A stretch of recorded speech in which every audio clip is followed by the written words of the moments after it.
give it just another minute or so. And then I suppose we can go ahead and get started. Craig, this is being recorded, so we definitely have our quorum.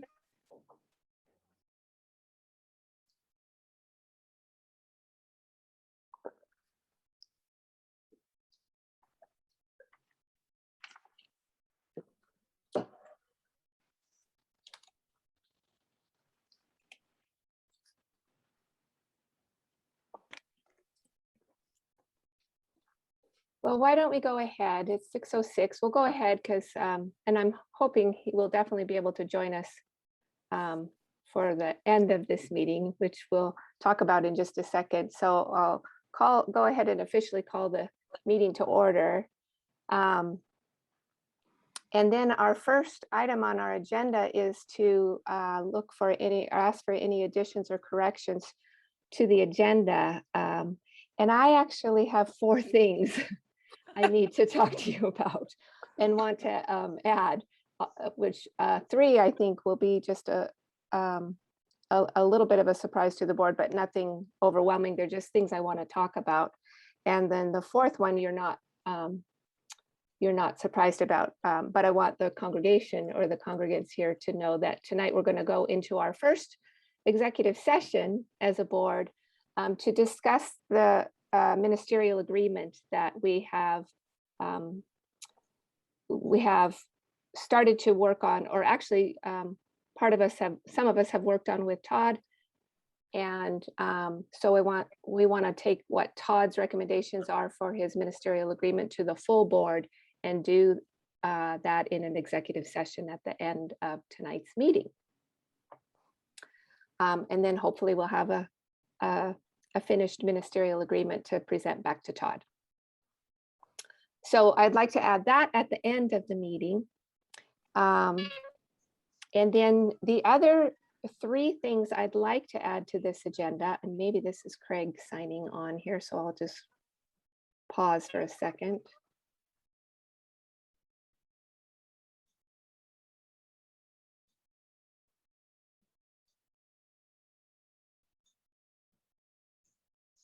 Maybe not.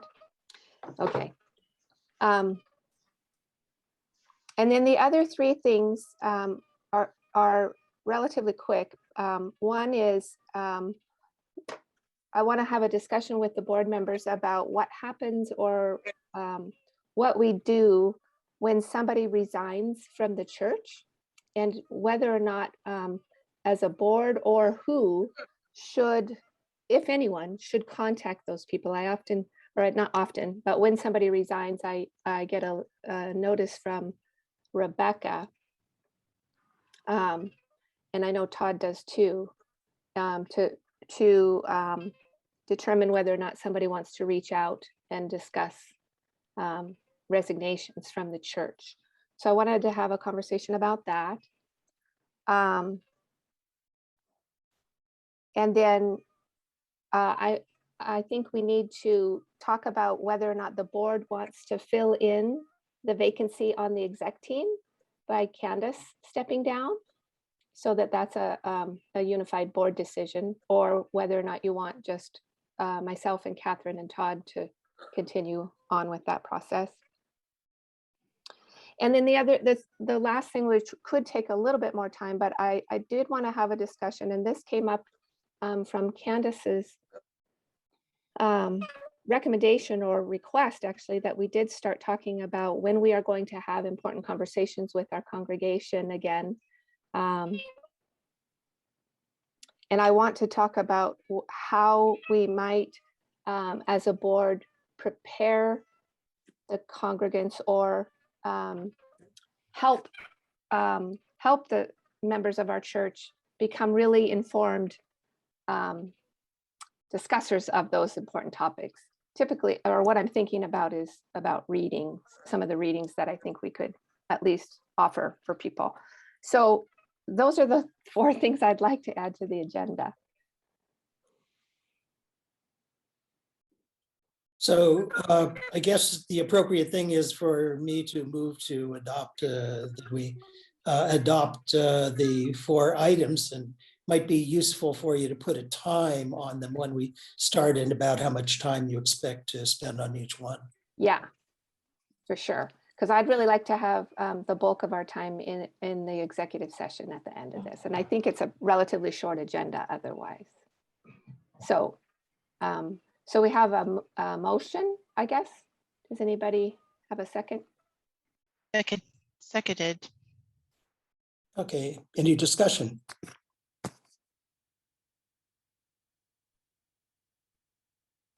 Okay. Are there any other additions that I sort of took over there? Anything else anybody else wanted, or amendments or corrections or anything else to the agenda? Probably just ask to hear if there are any objections to adopting the motion as seconded. Well, for that motion, yes. Okay, so no, there are no objections to those 4 items? No. Okay, so hearing none, we'll declare that agenda adopted, but I wanted to see if there was anybody else wanted to add anything. Okay, all right. So agenda is adopted. And then are there any corrections to the minutes from the last board meeting that anybody needed to talk about? Candace? The ops team report, Shelley McLellan, her name was misspelled. Instead of the C, capital C, it should be a capital L, McLellan. Okay. Dorothy's got that, looks like. Any other corrections?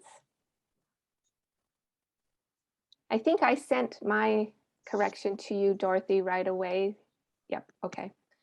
So, and I know I sent that corrected version out to the board. So if there aren't any other corrections, any objections to approving the minutes as corrected then? No. Okay, hearing none, we'll approve those minutes. Good. Okay, great. Let's move forward with our opening words from Todd. Okay, these opening words are from Unitarian minister Jacob Tapp. He passed away in 1992, but he was pretty renowned in his day. And these are words that are actually from the back of our pulpit. I'm getting a little feedback. Is anybody hearing the feedback besides me? Yeah. Pretty bad. Yes, I'm hearing it too. So maybe, maybe- if, go ahead. Yeah. Oh, good. Okay. Is that good? Check, check. I still hear it. Jane, I think it might be coming from you. I see the little box lighting up. Is there a way that you could mute your microphone? Actually, I can mute you. Let me try. Okay. Testing 1, 2, 3. All right. There we go. Okay. So here we go. If it is language that makes us human, one half of language is to listen. Silence can exist without speech, but speech cannot live without silence.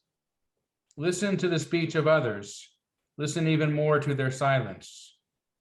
To pray is to listen to the revelations of nature, to the meaning of events. To listen to music is to listen also to silence, and to find the stillness deepened and enriched. Thank you. That was lovely. Maybe we should all just be silent for a while. Okay, the next item on our agenda is my report, the president's report. I just want to start by sharing a little funny story that happened to me yesterday in my class. I teach a really big class and I co-teach it with my teaching partner who was standing at the pulpit in front of the class, and I was actually zooming in.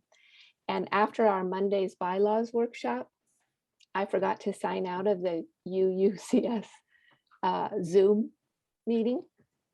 And so I showed up as UUCS admin with a big chalice on the front of our classroom. And I thought, oh, who's that person? And it was me. So the Unitarians are out in nursing school. Hmm. I thought that was kind of a fun thing to share. Anyway, my report is basically a bylaws workshop update because that's what this board is primarily very focused on. And I just wanted to keep everybody aware that that is what we are really continuing to work on. We are making some significant progress, although sometimes it feels a little bit slow. And we have had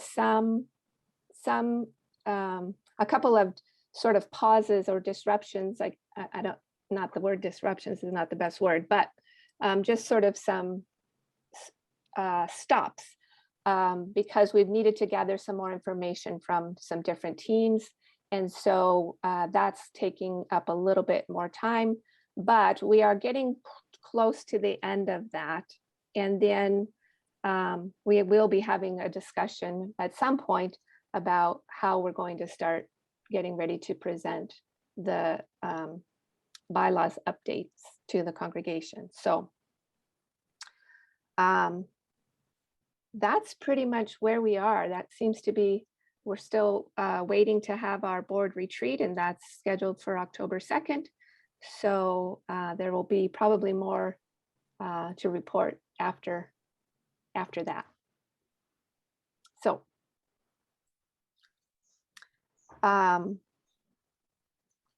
that would be it. The next thing on the agenda is Todd, Minister's Report. Yes, I don't have much to report tonight. Candace always does such a great job of updating us on the operations team that it leaves me with very little, which is perfectly fine. I think that's the bulk of the information that the board really needs. But I would just report where we're at with our in-person meetings. I think most of you already know, but our official policy right now is that we are going to adhere to the state of Washington's request that when we're indoors, we're wearing masks. So we are officially requiring those in attendance to wear a mask, with the exception of those who are presenting during the service, which is one of the exemptions that's allowed. So that is something we actually put into effect a day earlier than we were supposed or had to, which was last Sunday. And I really was pleased because I expected that it was going to cut down the attendance, at least somewhat, where people would say, well, I'd rather just stay home and watch than to have to wear a mask, but it didn't impact our attendance at all. We had pretty good attendance for a Sunday these days, and everybody was very cordial and happy to wear their masks. So I think things went really well. The other thing that I would just bring up is there's attendance is certainly down compared to what we were used to prior to COVID, as well as prior to the splinter group that left our church. But we really have no way right now to gauge what our attendance is like. Given that we had a pretty successful stewardship campaign, tells me that we have a lot of folks that are involved in our congregation, in the life of our congregation, and support our congregation, even if they choose not to make it in person at this time. We're having fairly good attendance when you combine both the streaming and the in-person services, and they tend to balance each other out. So if it's a shorter group in person, we tend to have more people streaming with us and vice versa. That was not the case this last Sunday. We noticed a fairly good drop in attendance on the streaming service. I'm guessing that's because the weekend was wonderful for the first time in a long time, and there probably weren't a lot of people staying inside. But right now, I would just remind folks that I think we should really wait until there really is a new normal established before we start worrying about our attendance. And there's been some suggestions that we should cut to one service and that sort of thing. I think that would be reactive at this point, and I'd like to maintain business as usual as much as we can until we know exactly what our in-person services are going to look like if and when COVID goes away and we're able to all feel comfortable being back together in person. So, let's give it another 6 months, see where we're at. And if we need to give it another 6 months after that, we'll do that. But my stance right now is for us just to kind of wait and see. Great. Thanks, Todd. Okay, Candace, the operations team report. Okay, I have 5 items. The yearly volunteer fair will be held in September and possibly go into October. As nearly half of the people who attend Sunday morning services are attending virtually via the stream, each Sunday, various teams will showcase their own teams and their need for volunteers at the beginning of each service during that time period. Okay. The process of planning for the community auction will begin soon. It will be held online again this year, with the option of viewing and bidding at the church building, as well as doing it online. Because of ongoing non-church and problematic activities happening in the church parking lot, quotes are currently being sought from several companies to install a barrier gate to close off the second entrance off the main road to the large parking lot. The Paycheck Protection Program loan forgiveness application process is currently underway, and the Sanctuary and Friendship Hall floor repair is happening this week. I have just a question for my own information. But what kind of activities are taking place in the parking lot? Well, I think, Todd knows more than I do. So I'll let Todd answer that. Yeah, well, in addition to folks coming in and spending the night, which hasn't necessarily been a bad thing in this day and age, but unfortunately, a good portion of those are reportedly selling drugs based on some witnesses who've seen activities going on. But the worst of it is they're throwing their trash out of their vehicles into our parking lot. And I say trash, I mean like garbage bags full of trash, and just, the garbage bags are there, and then just about as much just littering the parking lot. And that's happened in 2 or 3 spots, 2 or 3 days in a row at times. So it's really gotten bad. I don't know why folks who are borrowing somebody's space feel it's appropriate to dump their trash there, but it's happening, and it's creating quite a burden to try to keep it cleaned up. So Yeah. The goal, as Candace said, is to block off the second entrance towards the apartments, and then we would put some sort of cables on the entryways to that larger lot. So we would just basically have the smaller lot open until Sundays or occasions where we need them open for larger events. Mhm. Thank you. Great. Thanks. Thank you, Candace. So this next item on our agenda is regarding the endowment team, and I see Karen is here. Thanks, Karen, for coming. And this item came up actually out of one of our bylaws workshops, where we sort of got a little bit sidetracked, and I was a little concerned about that this was a topic of discussion that really needed to be occurring in a board meeting. And so but it was appropriate at the time too in the bylaws workshop, because we were working on the endowment bylaws regarding the endowment. And so Karen was at that bylaws workshop, Karen Dorn-Steele, and so she graciously agreed to come to this board meeting so that members of the congregation would be aware of this conversation happening, and that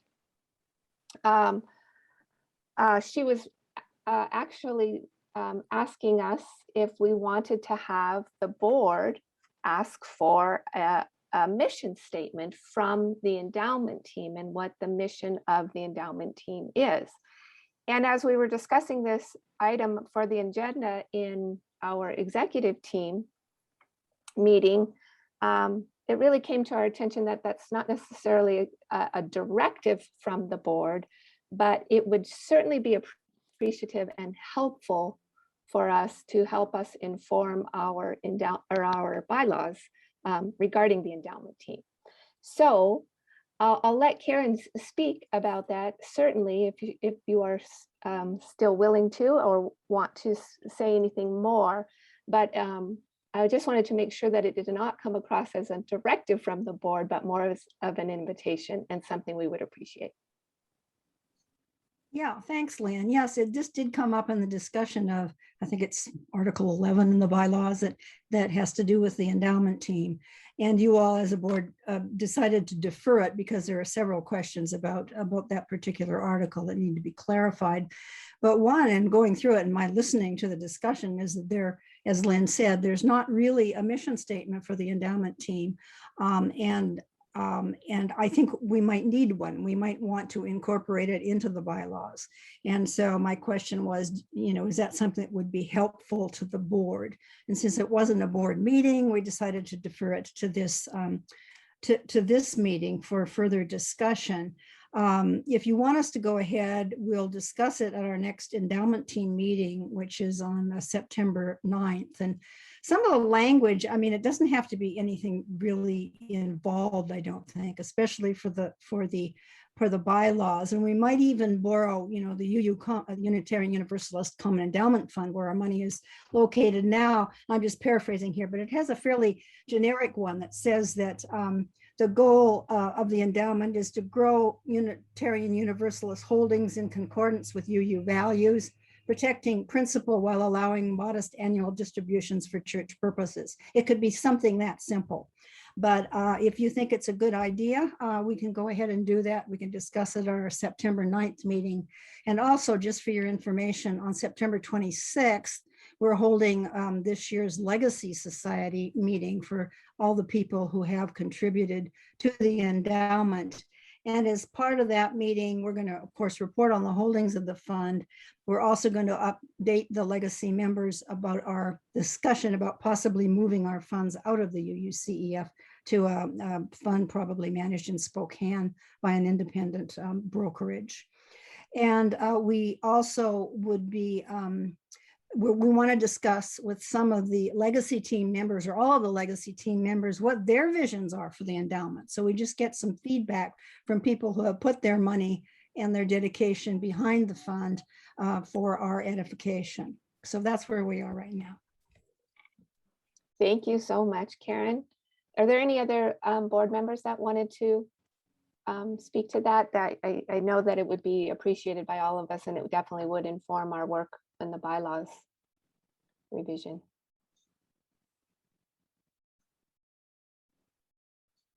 Okay. Great. All right. That would be wonderful, Karen. Thank you so much. You're welcome. All right, guys, see how quick we are? It's only 6:29 and we're going already into the new business. So I think I'll just probably, I think we could do this in the things I think will take the least amount of time, but I would, and so in that order.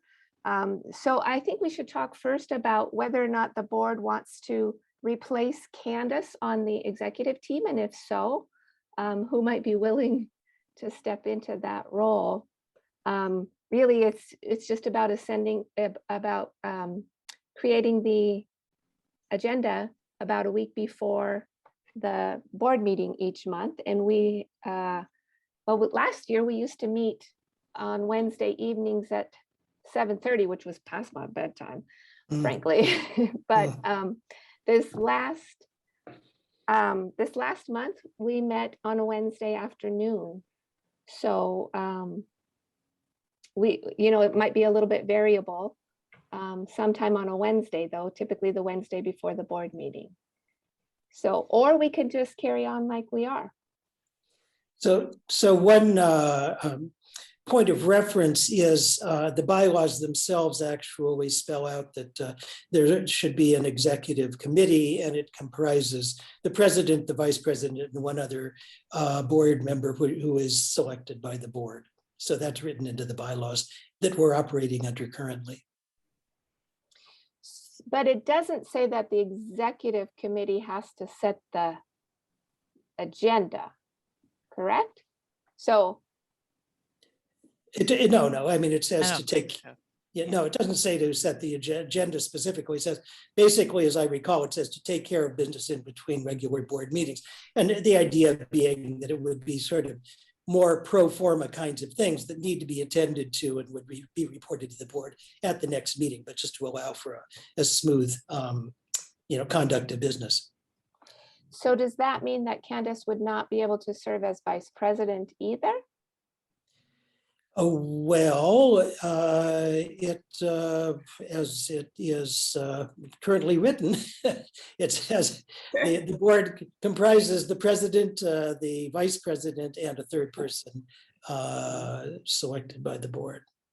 Yeah, I think that we probably want to refer to the bylaw specifically. I would suggest to get the language right, because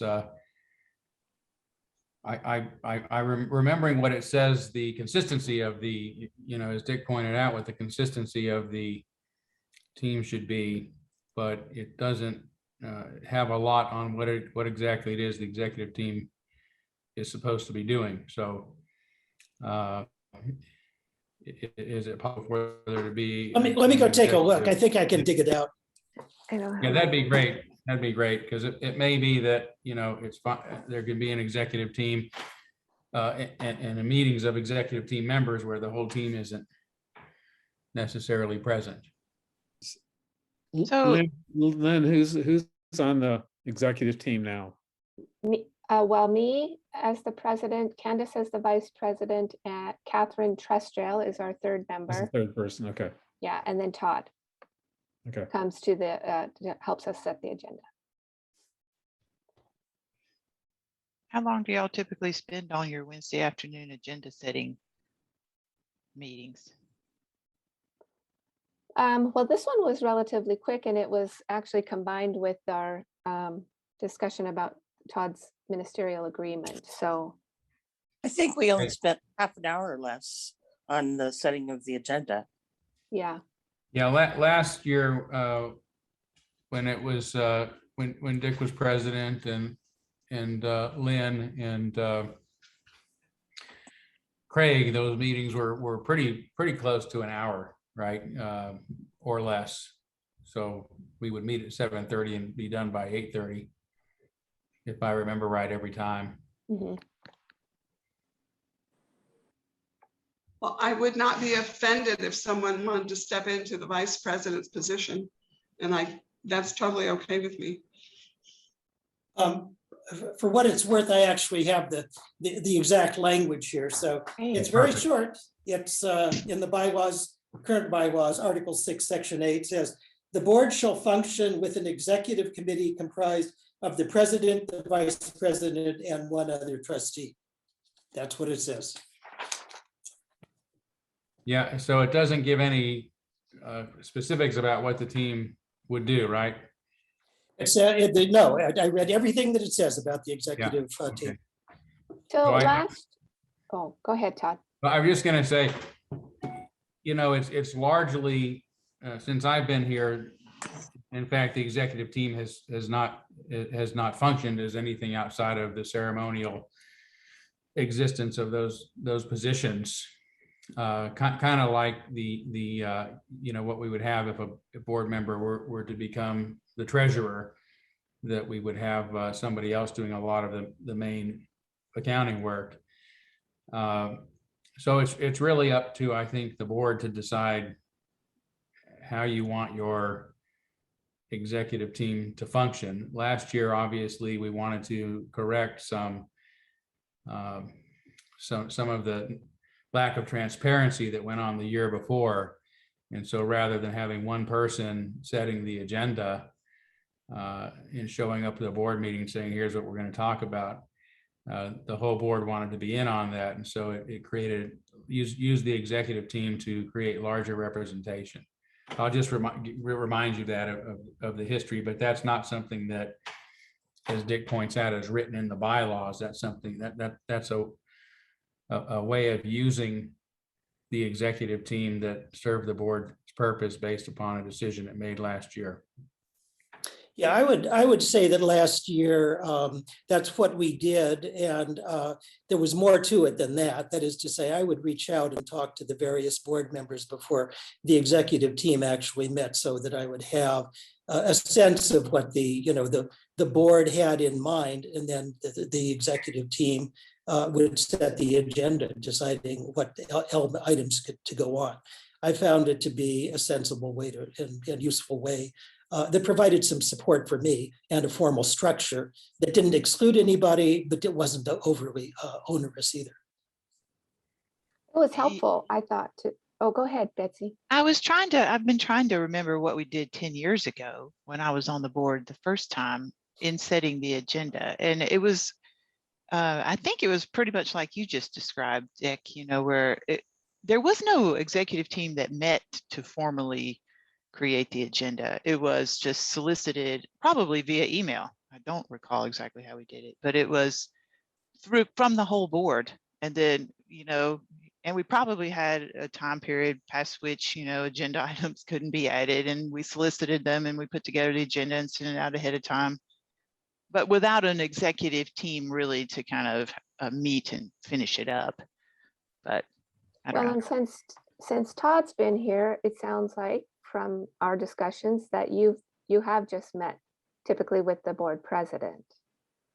So yeah, the since I've been here until again that odd year where the president wanted to have more meetings than anybody could keep up with, including myself, we would meet once a month, a week or two before the board meeting, myself and the board president.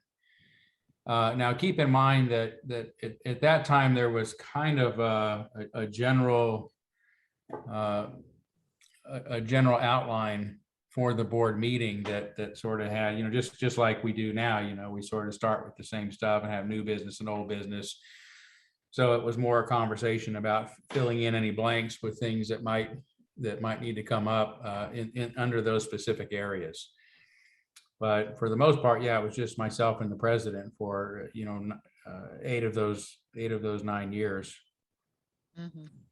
Yeah, I would point out that last year Todd was invited to sit in on the executive team meeting, so there were actually 4 of us who were meeting. I found that to be useful.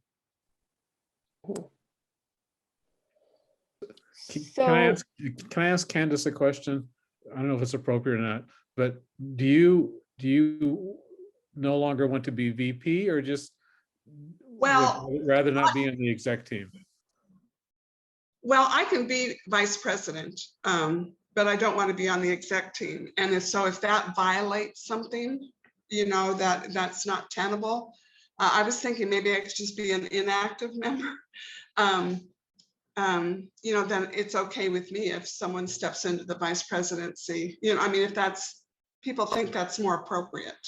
So if the people setting the agenda could get by with Lynn and Todd and Catherine, would you be okay being continuing as vice president? Sure. You Yeah. have to do that extra meeting.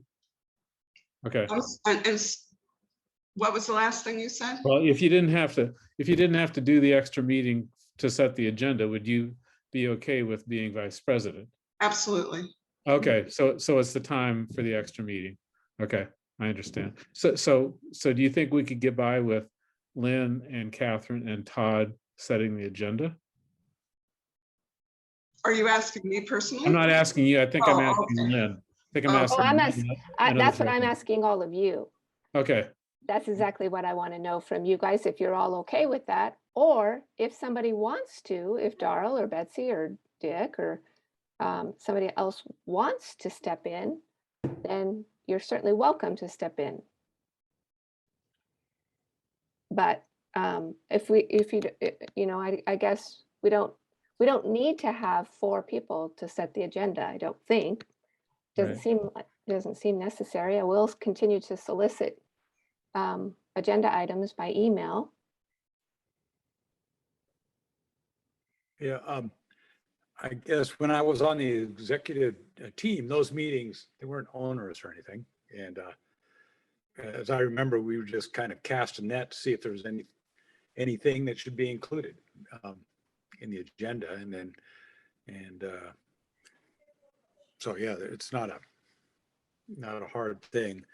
I would do it, except I'm not going to be here for some many months upcoming because we hope to be traveling. But of course, that all depends on COVID. But I'd be fine with just, I think an executive committee meeting of just 3 people is just as good as one with 4.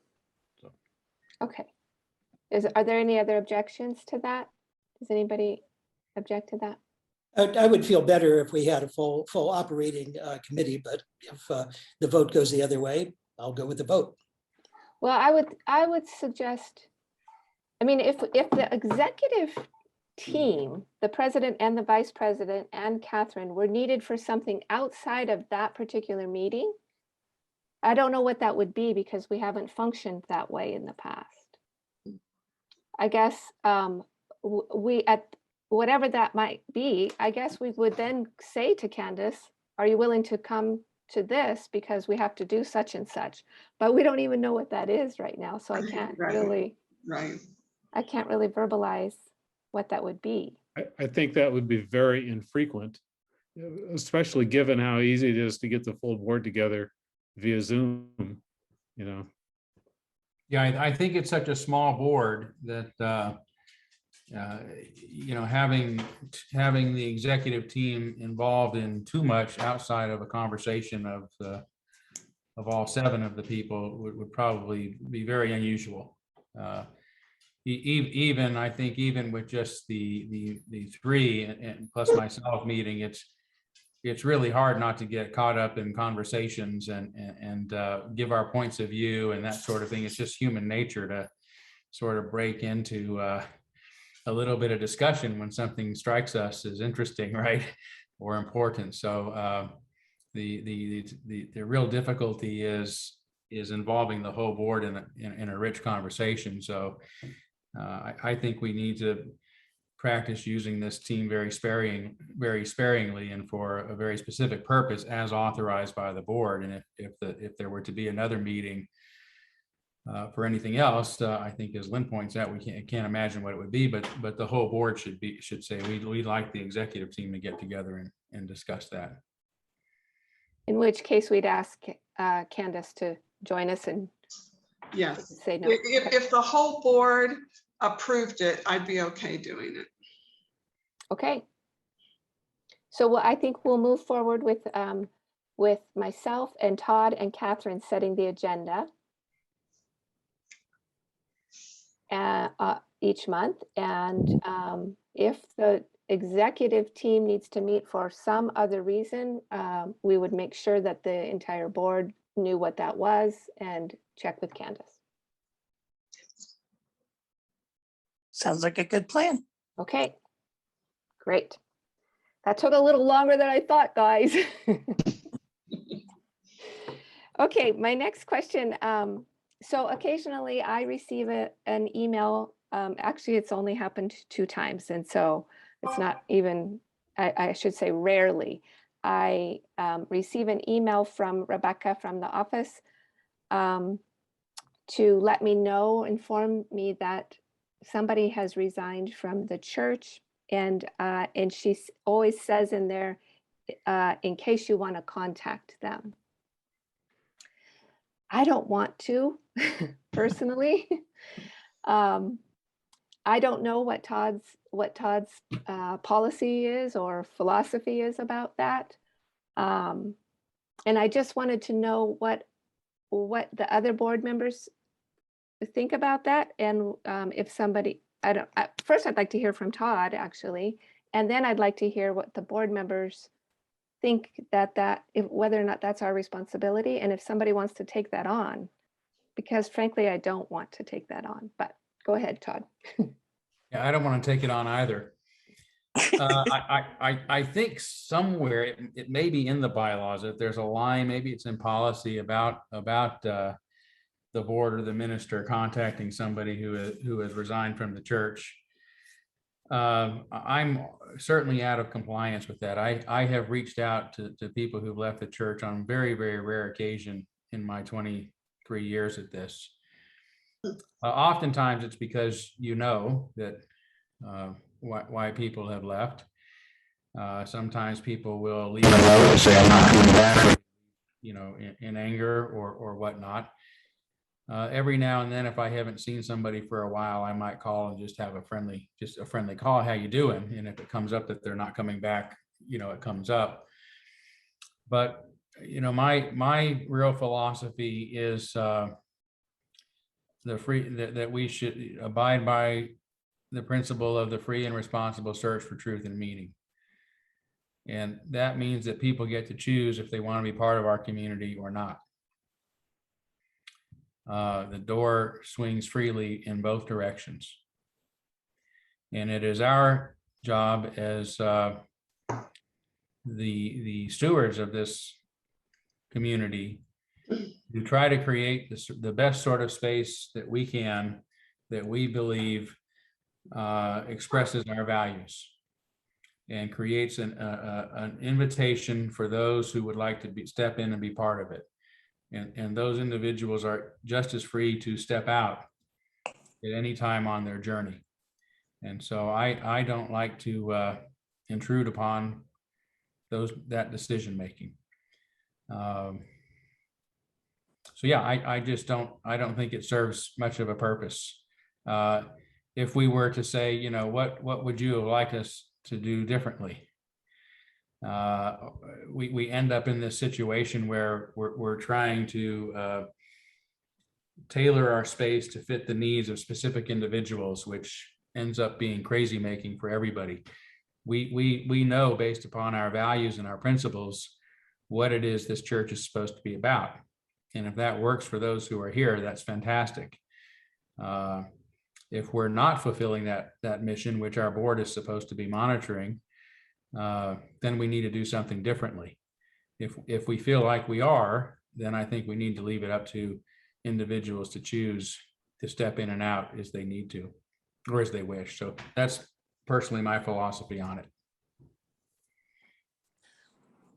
I have a kind of different philosophy. I think that I would appreciate having someone call me if I ever resign from the church, not to say, what would you like us to do differently, but to maybe to have somebody say, is there anything that you'd like to express about your leaving, without having to solve that problem for them, but to just give a person a chance to express why they're leaving. And I just think that it might be a healing thing, and maybe something that, I don't know, maybe somebody just feels that they want to say something to somebody who cares, and that might be enough for them to decide that they actually really want to re-engage. Not that we would try to make that happen, just that by listening, sometimes it opens things up. But that's my opinion, and I wouldn't be the one doing it because I'm not the minister, and I think that what is comfortable for you is probably what's most important. Well, thank you, and I appreciate that. You know, spoken like a true therapist, I think.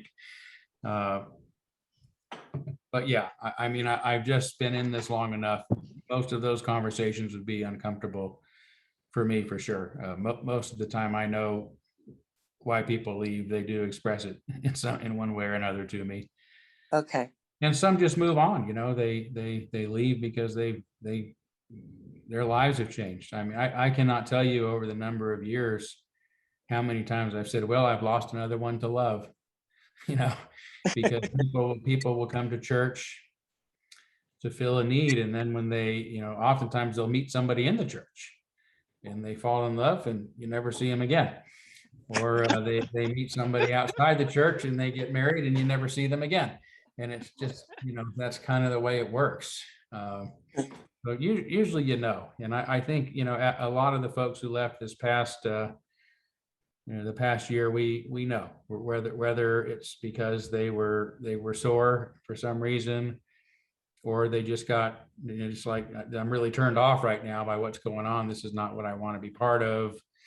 Regardless of who's right or wrong, I just don't need this in my life. And so they left, and I can go down the list and I could point most of those folks out. So it wouldn't do me any good to engage in those conversations. Well, and I would say that the most recent, or at least the two while I've been board president that I've seen, the reasons were written, and none of them weren't negative reasons. Actually, they were pretty benign reasons that they were leaving. So they had written their reasons, and Rebecca included those. And I'm sort of just kind of doing this right now, Todd, because I did not want to do that, and I was afraid you were going to say, "Oh, yeah, you have to." And I was going to say, "Oh dear." Well, it may be that we're supposed to.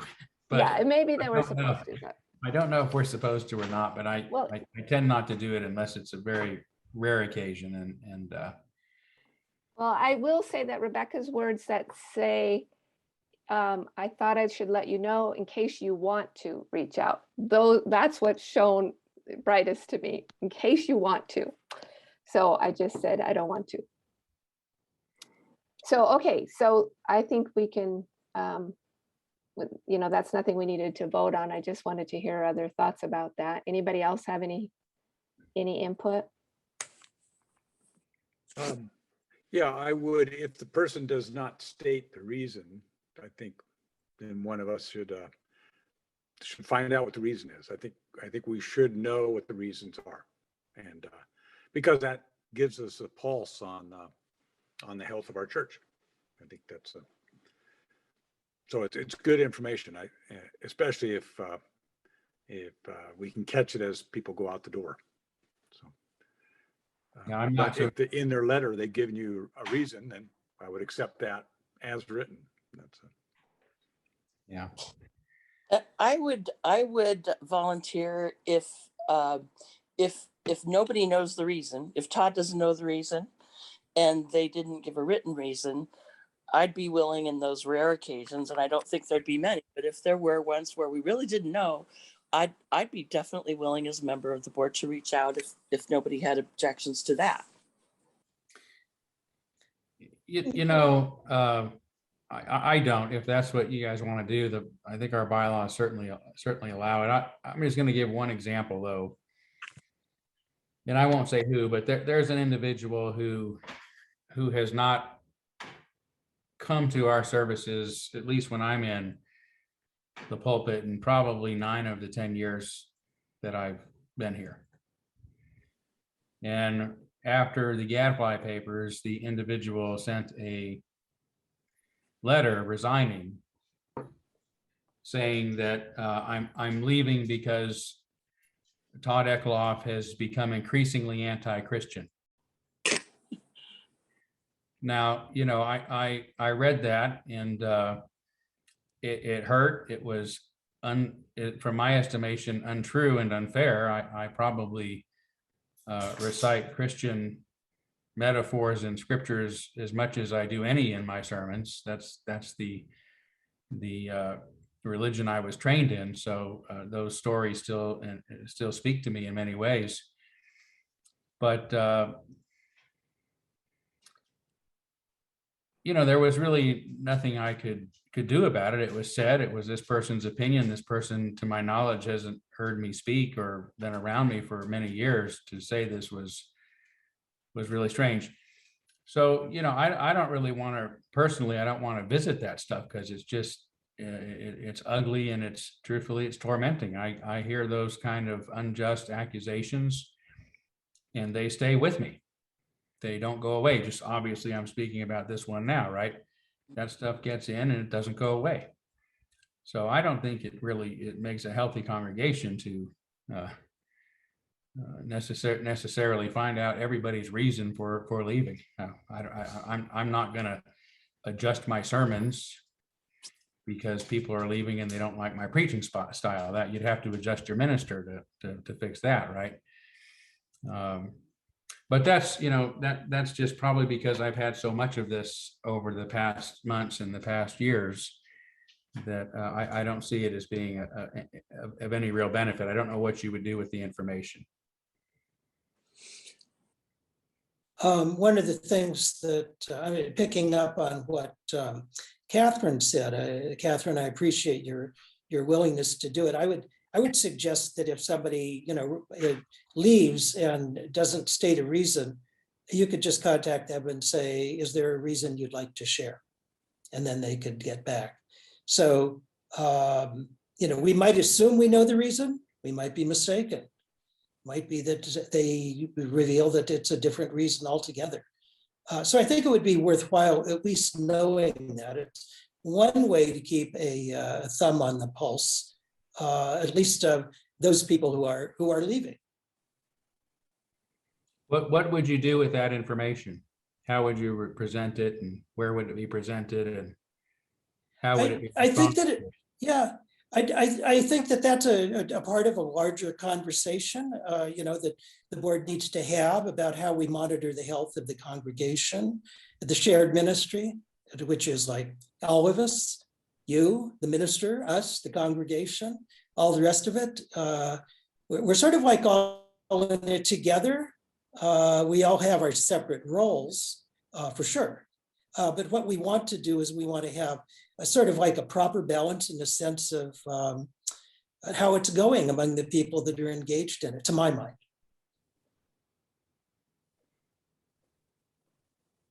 I wonder how truthful people will be if we ask them, whether they would give us the real reasons, or whether they would, hedge a little bit, or maybe really spout off on something. So if we get that information, I would just caution us to use it to use it with a grain of salt. I agree entirely. I mean, it's certainly you'd have to sort of one would want to be sensitive to is like common threads that might emerge over time. That I think could be like an early warning signal. Right. Okay.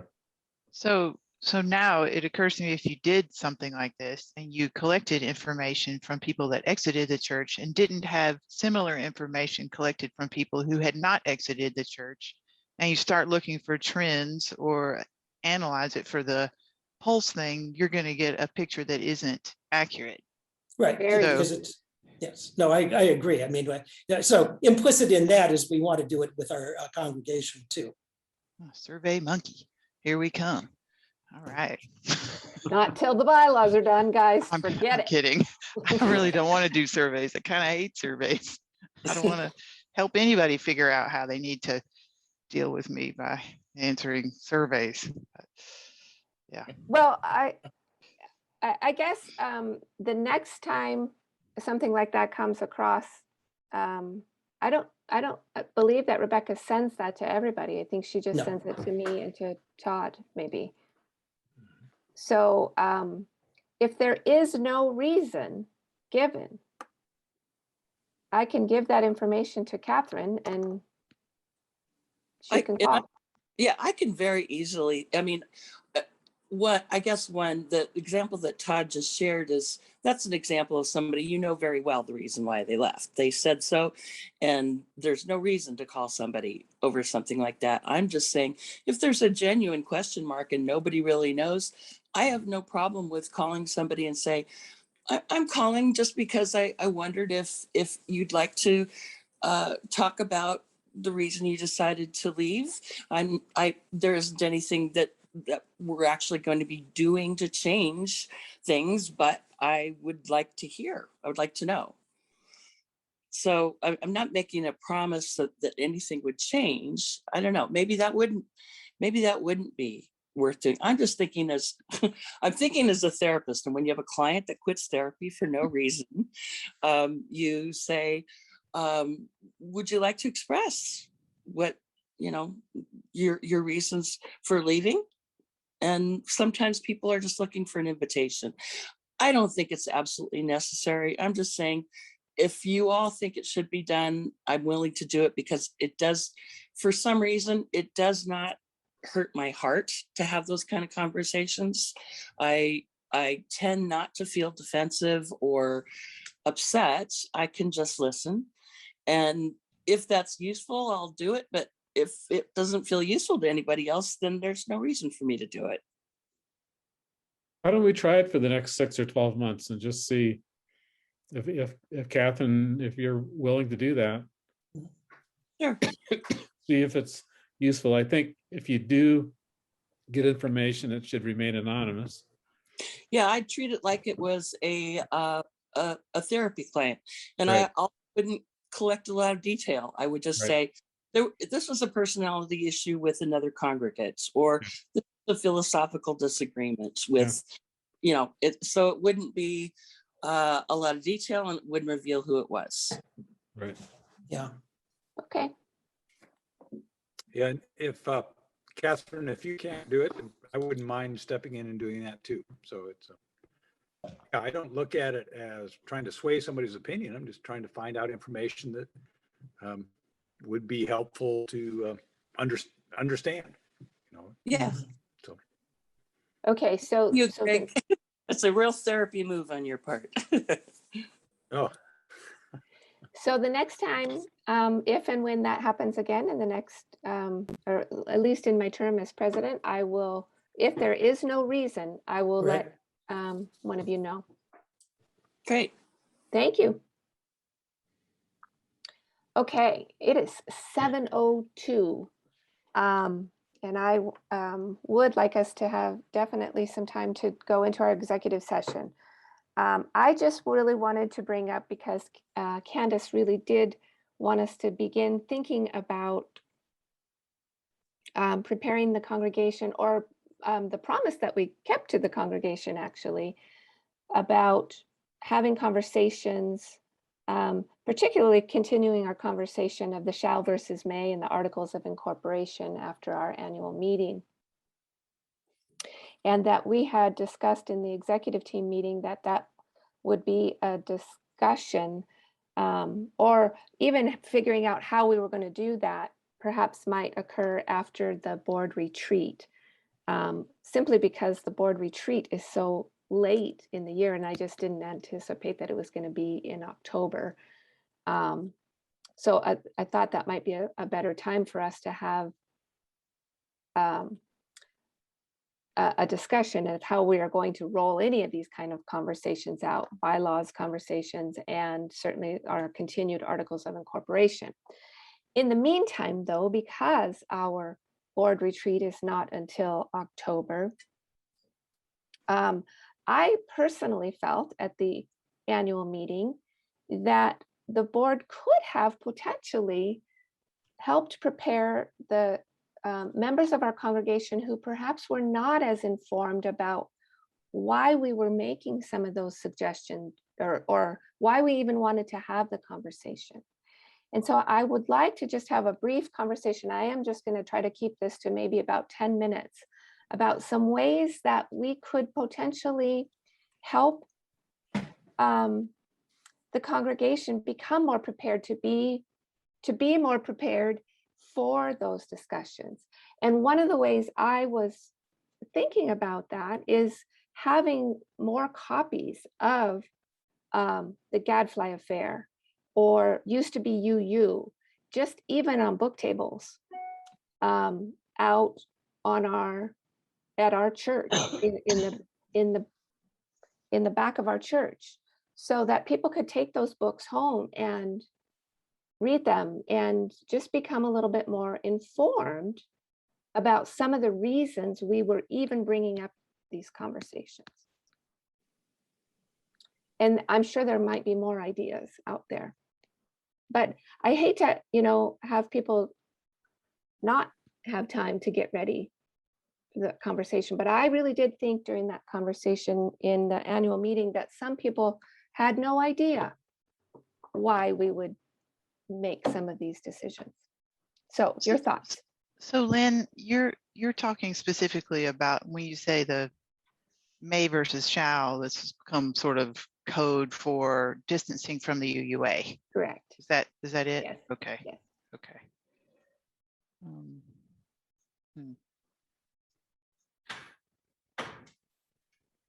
Well, I think having books available in the back is a good idea, and maybe having Ann Schneider's book too. The what's the title? It's a long title. The self-confessed white supremacy culture, Right, the emergence of illiberal. left. Yeah, thank you. I can't remember. It's a really good book too. I'm wondering if, before we do that, like we could have a letter from the board or from the board president sent out to, like Dick did last year at the beginning of his presidency, maybe addressing that, and inviting people to spend some time, thinking about, excuse me, how they feel about the direction of the UUA and,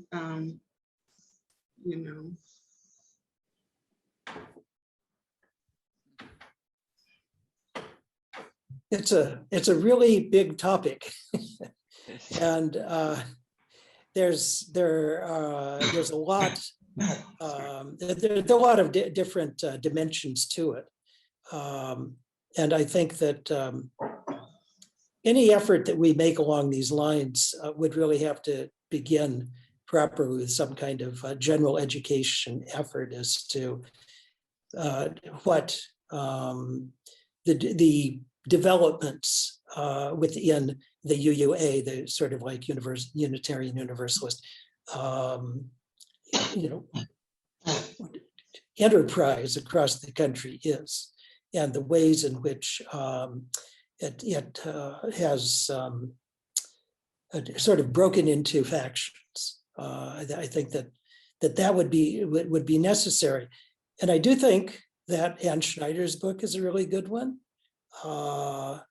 The used to be UU actually was, I found, very useful in a general sense. Todd's book, which gives the specific history of, but his books, but the most recent one, which gives the specific history related around events in our church.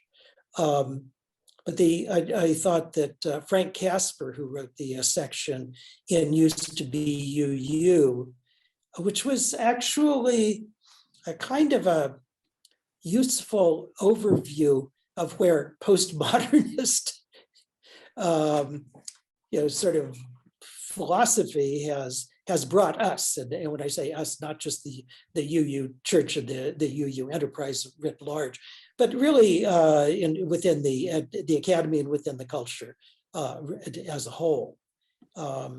It's very much it sort of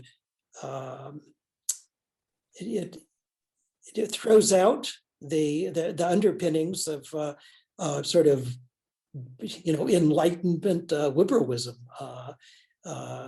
sort of, and puts in its place a sort of set of tools that subject everything to essentially power relations, where one is either the person with power or the person on whom power is being enforced. And unfortunately, I think that that's one of the things that we see. But people would have to understand that all of this stuff is going on, because otherwise it's just very difficult to make heads or tails out of the ways in which from time to time the UU various entities might crop up on our radar screen, like when they send out a chalice lighter fundraiser for the splitter group, the breakaway group, to members of our congregation and so on, or when they approve the splinter congregation without ever contacting our church, which is something that they are required to do by their very own bylaws. I mean, they're So simply there not. were multiple things that we have talked about, even in board meetings, from last year. Yeah. it just seemed to me like the people who were the most informed at that annual meeting were the people who had read those books and had attended board meetings. And I just want to make sure that because I want the congregation to know that these discussions are coming. And this is what we think is probably some ways that can help you be best prepared to participate fully in those discussions, be fully informed to participate in those discussions. And so I don't really want to go backwards too much to things about, the things that were kind of bothersome about the splinter group. And I don't really want to, I don't want to go back into those kinds of things too much with the congregation, but books about certainly the Gadfly affair, and certainly used to be UU would be really good resources for people to help make an informed decision, or to be informed when they're being part of this discussion. Mhm. Those are the two main resources I can think of. And I'm happy to begin to write a letter and maybe run it by you all and just let people know that this is going to, they're probably wondering. Some people might be wondering because that was June and we said we would continue the discussion. I would suggest, in addition to offering people or giving people an opportunity to read books, that we could perhaps sponsor a series of workshops and invite Frank Casper and Jay Kiskell, maybe Ann Schneider, maybe Rick Davis, to give a Zoom workshop. Rick Davis might be close enough; he'd be willing to come and travel to Spokane and talk to us. I think he's pretty well informed, but I think offering books for people to read is one thing, but unless you're really, really interested in this, it's hard to get people to get a book and read through it.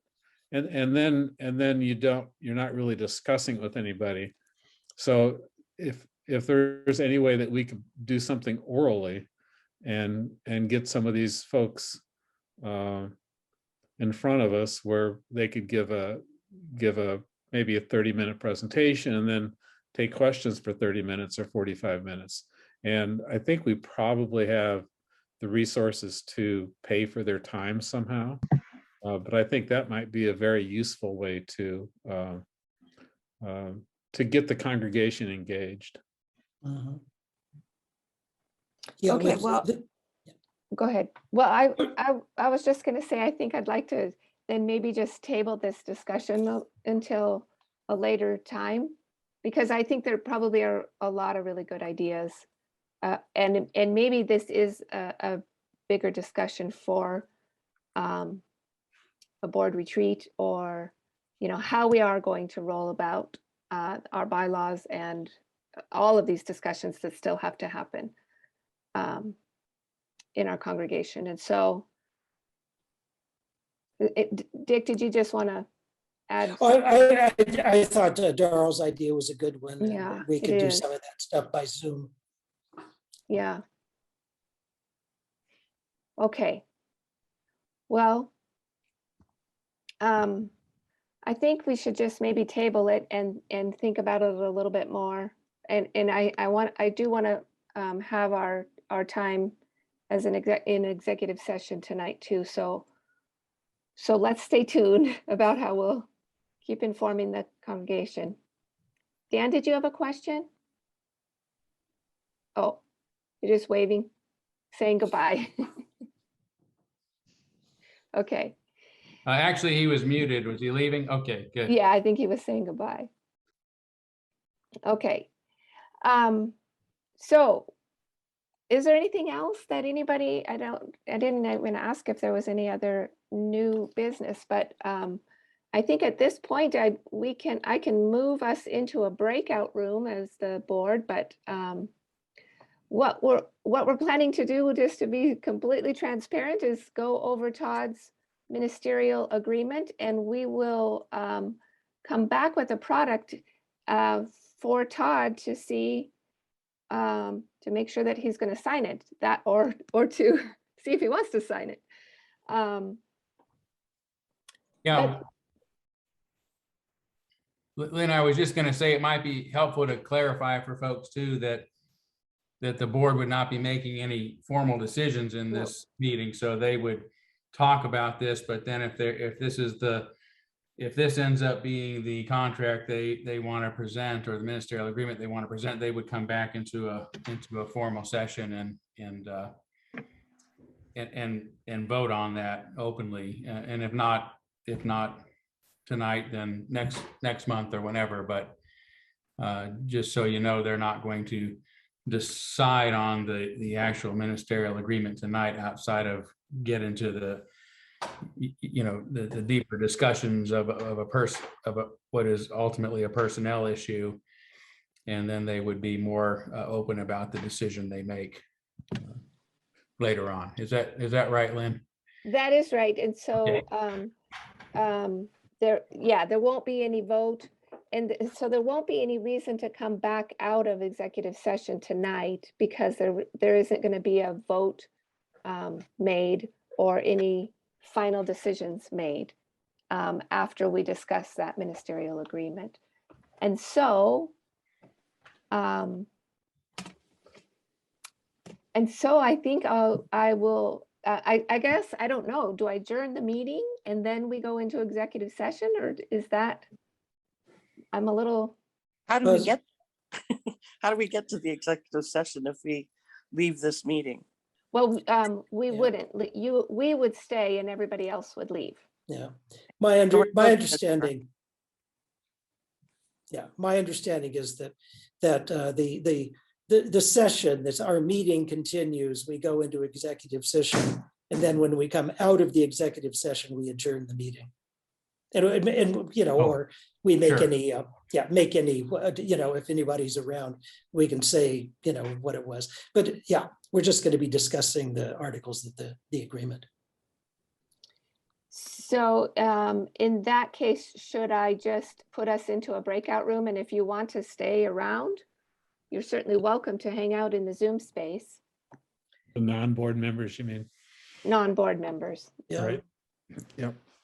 And then I would just ask one more clarifying question for myself. My intention is that I will not be part of this discussion, that you guys will be discussing this, but I don't want to abandon you if I'm misunderstanding that. But my guess is that's the case, correct?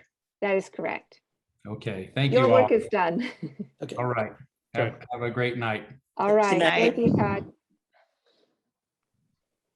Okay. I'm not certain about Dorothy's role, guys. Does Dorothy? I think The expectation is that we're just going to come out of the executive session and adjourn. So I think you could probably just shoot email to Dorothy saying we adjourned at whatever time it is, and then she can put that in the minutes. If that in fact is what the plan is. And that way, Dorothy, you don't have to stick around waiting, looking at a black screen until Right. we emerge. That Oh, doesn't she's sound gone. good. There She's you gone. go.